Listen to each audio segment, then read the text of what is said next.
Hello కానమూకు కథావచనం మోహనవచనం పరిజ్ఞాన హితబాండం నిత్య చదువరి శ్రోతలకు ఆహ్వానం నమస్కారం.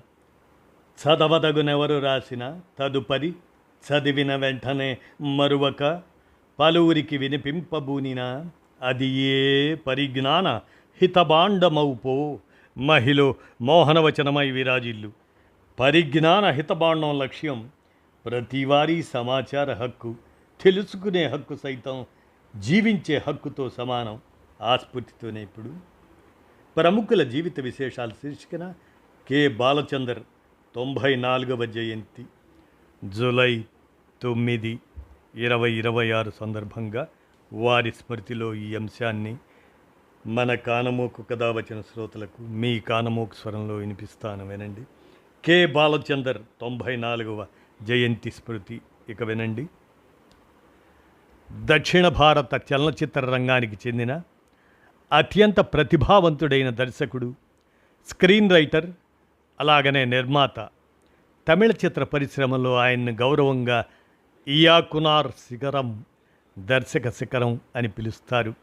సమాజంలోని సంక్లిష్ట మానవ సంబంధాలు, మధ్యతరగతి జీవితాలు, అలాగనే మహిళా సాధికారతను ప్రతిబింబించే అద్భుతమైన కథాంశాలతో ఆయన సుమారు 100కు పైగా సినిమాలకు దర్శకత్వం వహించిన కె బాలచంద్ర గారి 94వ జయంతి స్మృతుల జ్ఞాపకాన్ని నివాళులర్పిస్తూ తెలుగువారిని మెప్పించిన తమిళ దర్శకుల్లో బాలచంద్ర స్థానం ప్రత్యేకమైనది.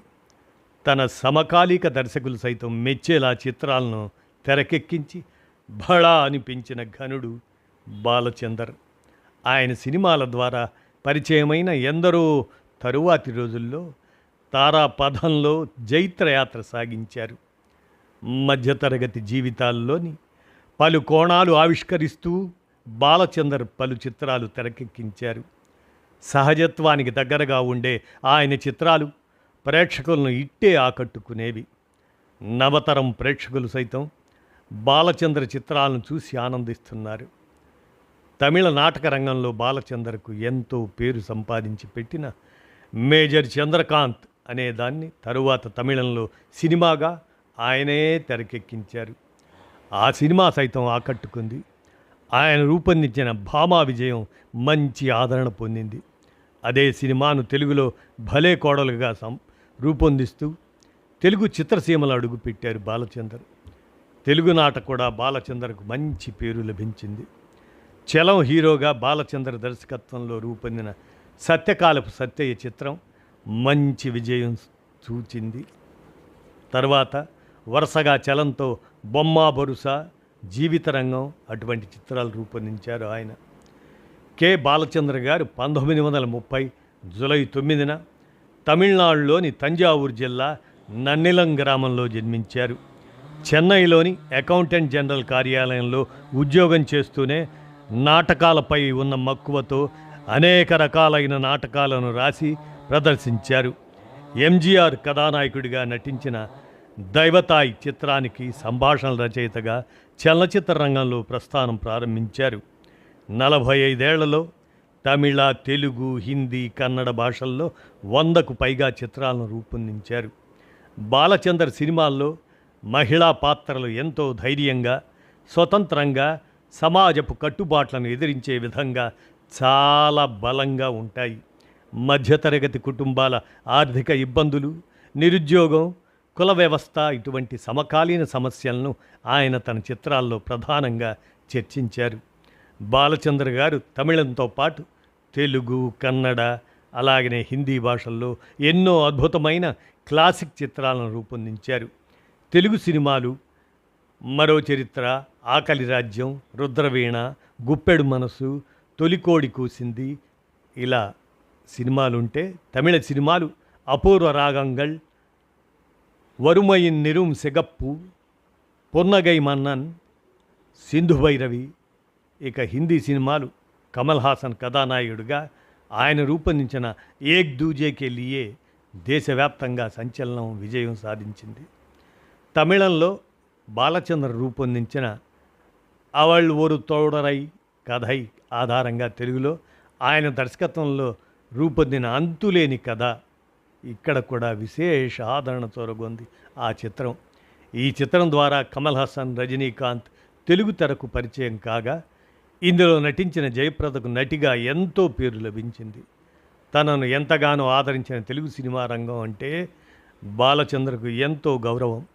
ఆయనకు తెలుగు చదవటం రాకపోయినా తెలుగు సాహిత్యం అంటే ఎంతో అభిమానం. అందువల్ల తెలుగులోనే ఓ స్ట్రైట్ మూవీ రూపొందించాలని మరో చరిత్ర అనే సినిమాను తెరకెక్కించారు. ఈ చిత్రం ఘన విజయం సాధించింది. ఈ సినిమాతో కమల్ హాసన్, సరితకు ఎంతో పేరు లభించింది.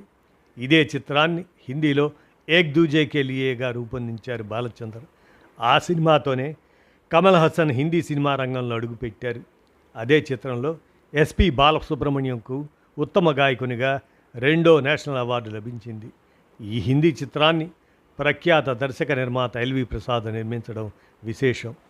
ప్రతిభను గుర్తించిన దార్శనికుడు, స్టార్ మేకర్గా భారతీయ చలనచిత్ర రంగాన్ని శాసిస్తున్న ఎంతోమంది దిగ్గజ నటులను చిత్ర పరిశ్రమకు పరిచయం చేసిన ఘనత కె బాలచందర్కే దక్కుతుంది. ఆయన తమిళంతో పాటు తెలుగు, కన్నడ, హిందీ భాషల్లో ఎన్నో అద్భుతమైన క్లాసిక్ చిత్రాలను రూపొందించారు. రజనీకాంత్ శివాజీరావు గైక్వాడ్ను సూపర్ స్టార్ రజనీకాంత్గా పేరు మార్చి అపూర్వ రాగంగల్ 1975లో ఈ సినిమా ద్వారా పరిచయం చేశారు బాలచందర్. అలాగనే కమల్ హాసన్ చైల్డ్ ఆర్టిస్ట్గా ఉన్న కమల్ హాసన్ను కథానాయకుడిగా నిలబెట్టి అతనిలోని నటన విశ్వరూపాన్ని ప్రపంచానికి చూపించారు బాలచందర్. ఇక ఇతర నటీనటులైతే ప్రకాష్ రాజ్, నాజర్, సరిత, సుజాత, జయప్రద, జయసుధ, వివేక్ వంటి నటీనటులను ఆయనే పరిశ్రమకు, తెలుగు పరిశ్రమకు, ఇతర పరిశ్రమలకు పరిచయం చేశారు లేదా వారి కెరీర్ను మలుపు తిప్పారు.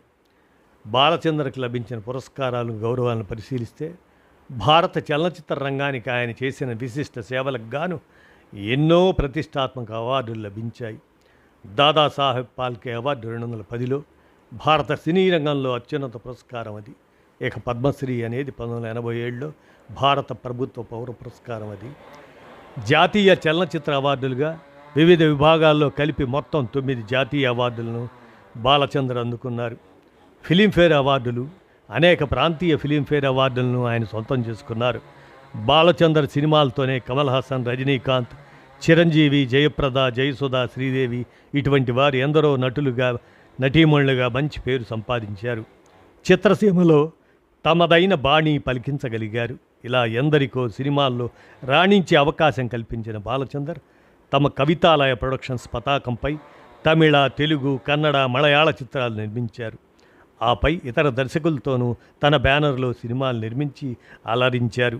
చిత్రసీమలో ప్రతిష్టాత్మక అవార్డు దాదాసాహెబ్ ఫాల్కేను అందుకున్నారు. బాలచంద్ర గారు 2014 డిసెంబర్ 23న తన 84వ ఏట చెన్నైలో కన్నుమూశారు. ఆ విధంగా ప్రముఖుల జీవిత విశేషాల శీర్షికన కె బాలచంద్ర 94వ జయంతి స్మృతి జూలై 9, 2026 సందర్భంగా ఆయన స్మృతిలో ఈ అంశాన్ని వినిపించాను. విన్నారుగా. ధన్యవాదాలు.